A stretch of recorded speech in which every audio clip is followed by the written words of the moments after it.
A dangerous and relentless heat dome is now locking itself in place across a massive portion of the country. And this July forecast has just taken a very significant and concerning turn. What we are now looking at is one of the most intense and prolonged heat events that we have seen in years. And this is not just your typical summer warm-up.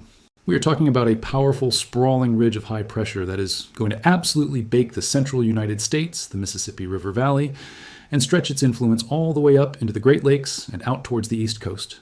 And on top of all of that dangerous heat, we are also going to be dealing with rounds of severe weather as disturbances continue to work their way around the edges of this massive dome of heat.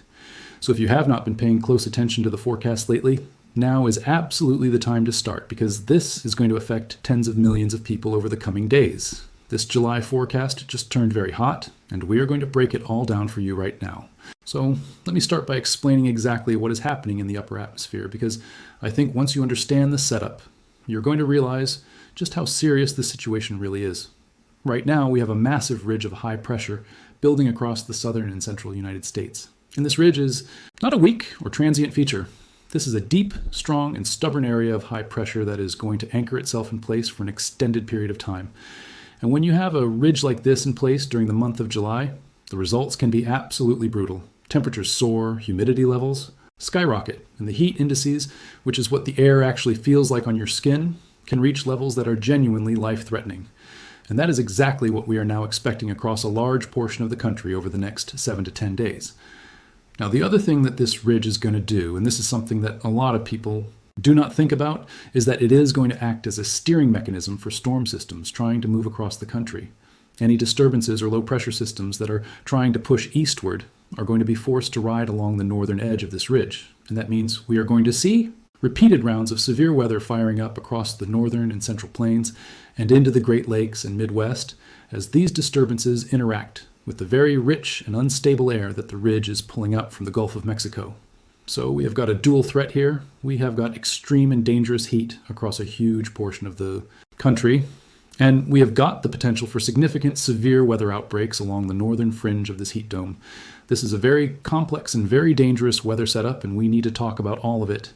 Let us start with the heat, because that is really the story of this forecast over the next several days. As this ridge builds and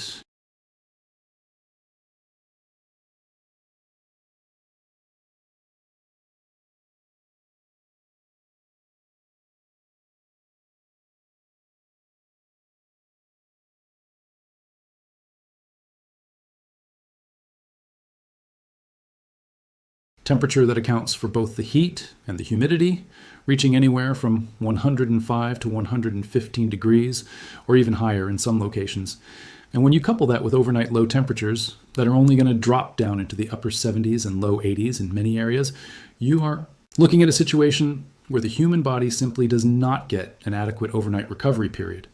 And that is when heat events go from being uncomfortable and dangerous to being truly deadly.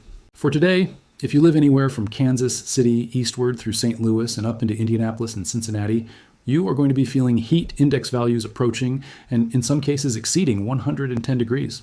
St. Louis is looking at a heat index potentially as high as 112 today. Chicago is not going to be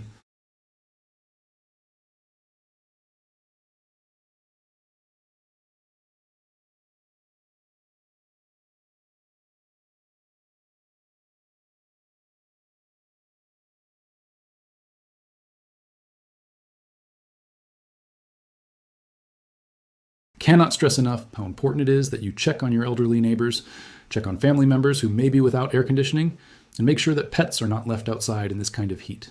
This is not something to take lightly whatsoever. Now let us shift and talk about the severe weather threat, because this is also a very important part of this forecast. As I mentioned, we have got disturbances riding along the northern edge of this ridge, and those disturbances are going to interact with an atmosphere that is loaded with instability, rich Gulf moisture, and significant wind shear. And that combination is a recipe for active and at times intense severe weather. Let us go through this day by day so you know exactly what to expect and when. For today, the main severe weather focus is going to be across the northern plains and into portions of the upper Midwest. We have a slight risk of severe weather in place across parts of the Dakotas and into Minnesota, and a marginal risk extending into Wisconsin and the northern portions of Iowa. The primary threats today are going to be damaging wind gusts and large hail. Wind gusts in the strongest storms could reach between 60 and 70 miles per hour in some locations. And hail the size of golf balls or larger is going to be possible, especially across the central Dakotas and back into far western Minnesota. The tornado threat today is relatively low, but I would not rule out an isolated and brief spin-up tornado, particularly if any of the discrete supercells that develop this afternoon can tap into the stronger low-level wind shear that will be in place. So if you are in the Dakotas or Minnesota, please make sure you have a way to receive severe weather warnings today, because storms can move quickly and conditions can change fast. As we head into tomorrow, the severe weather threat really starts to ramp up significantly. We are now looking at a large area under at least a slight risk of severe weather, stretching from northeastern Nebraska and Sioux Falls all the way up through Minneapolis and into Wisconsin and the upper peninsula of Michigan. And I want to be very clear here. I think this slight risk has a very good chance of being upgraded in future outlooks as we get closer and confidence in the storm mode and positioning of our main surface low increases. All hazards of severe weather are going to be on the table tomorrow. Damaging wind gusts in excess of 60 to 70 miles per hour, large hail potentially reaching baseball size or larger, and a legitimate tornado threat that I think could end up being more significant than what is currently being shown in the official outlooks. The tornado threat tomorrow is going to be most elevated near Sioux Falls, Fargo, Grand Forks, and back towards the Twin Cities metro area. If you live in any of those areas, tomorrow is a day where you need to have your weather apps ready, you need to have multiple ways to receive warnings, and you need to have a plan in place. Do not wait until storms are already developing to figure out what you're going to do. Moving into the day after tomorrow, the severe weather threat shifts a little further south and east. We are now looking at the Central Plains and into parts of Wisconsin and the Great Lakes being the primary focus for damaging winds, large hail, and an enhanced tornado threat. Our surface low pressure system at that point should be positioned across Wisconsin and into the upper peninsula of Michigan, and that positioning is going to create a very favorable environment for significant tornadoes near and east of that low. If you live in northern Wisconsin, the UP of Michigan, or back into eastern Minnesota, that is going to be a day that you are going to want to pay very close attention to. I would not be surprised to see an enhanced risk of severe weather issued for portions of that area as we get closer and the models dial in on the exact positioning of our storm system. And looking further into the extended forecast, the severe weather threat does not go away. We are going to continue seeing rounds of active weather across the Midwest and the northern and central plains through the middle and end of the work week. The pattern during July is particularly prone to producing large and long-lived lines of thunderstorms known as derechos, and with the amount of instability and wind shear that is going to be available in this environment, the threat for derecho-producing storm systems is going to be elevated on multiple days throughout this period. A derecho is not something that you want to mess around with. These are lines of thunderstorms that can travel hundreds of miles, maintain hurricane-force wind gusts for extended periods of time, and cause widespread and catastrophic damage across a very large geographic area. So we are going to be watching the setup very carefully for derecho potential heading into Wednesday and Thursday. Now, I do want to address the 4th of July, because I know a lot of people are planning cookouts and fireworks shows and are wondering what the weather is going to look like for the holiday. And unfortunately, right now, the forecast does not look great. The European model has been consistently hinting at the possibility of another round of active weather and severe storms right around the 4th of July. And while there is still uncertainty at that time range, I want to give you an early heads up so that you can keep an eye on the forecast as we get closer. The GFS model is a little less aggressive with the storm threat on the holiday, but the European model has been pretty persistent with this signal. So just be aware that 4th of July plans may need to be flexible depending on how the pattern evolves. In terms of the heat, there is unfortunately no real relief in sight for the foreseeable future. This ridge is going to be a dominant and persistent feature of the weather pattern for at least the next 10 days, and possibly longer. Even as we approach the 4th of July weekend, temperatures and heat indices are going to remain well above normal across a huge portion of the country. St. Louis could be looking at a heat index near 106 or higher even by Saturday.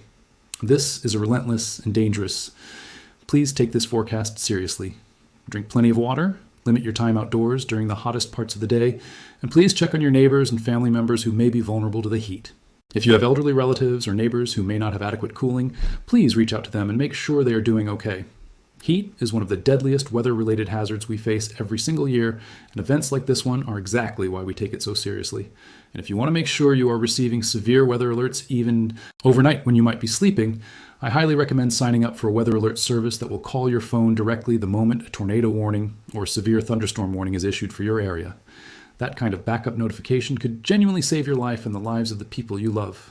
Stay safe out there. Keep checking back for updates as this dangerous and evolving pattern continues to develop. And make sure you have multiple reliable ways to receive severe weather warnings as we head into what is shaping up to be one of the most intense and active stretches of summer weather we have seen in a very long time. We will continue to update this forecast as new information becomes available, so make sure you are subscribed and following along closely.